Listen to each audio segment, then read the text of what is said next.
আমি চাচ্ছি হাসপাতালগুলোকে স্বাবলম্বী করা। This is my target. Dhaka শহর নিয়ে আমার চিন্তা করার কিছু নেই।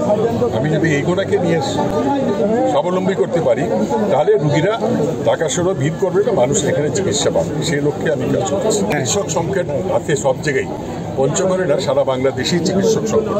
আমরা সেই লক্ষ্যে কাজ করছি, কিন্তু চিকিৎসক নতুন করে নেওয়া যায় কিনা, এবং আমরা একটা পরিকল্পনা করতে থাকি কোন চিকিৎসক কোন জায়গায় কতদিন থাকবে, সেই লক্ষ্যে আমরা কাজ করছি। আমাদের কিছু সময় দেন, বিশেষ করে আমাকে, আমি তো মাত্র 6 মাস বয়স আমার, ঠিক আছে? প্রাইভেট হাসপাতাল অনুমোদন ছাড়া কাজ করতে পারবে না।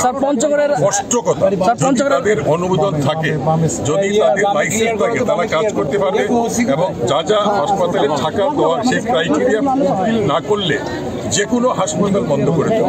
আমি চিকিৎসক হিসাবে আমি স্বাস্থ্য সুরক্ষা আইন করছি। আমি চিকিৎসকদের নিরাপত্তা দিব, রোগীদের নিরাপত্তা। নগদের কাছে সব গ্রাহকই প্রিয়, তাই তো সারা দেশে ক্যাশ আউট চার্জ সবচেয়ে কম।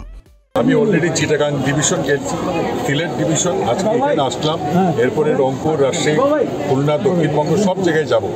আমার দেখার একটাই উদ্দেশ্য হচ্ছে হাসপাতালগুলো কীরকম আছে, অবকাঠামো কীরকম, ডাক্তার কীরকম, কী দরকার সেইটা।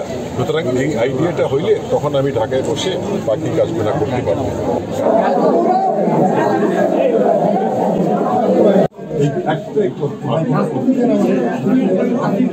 না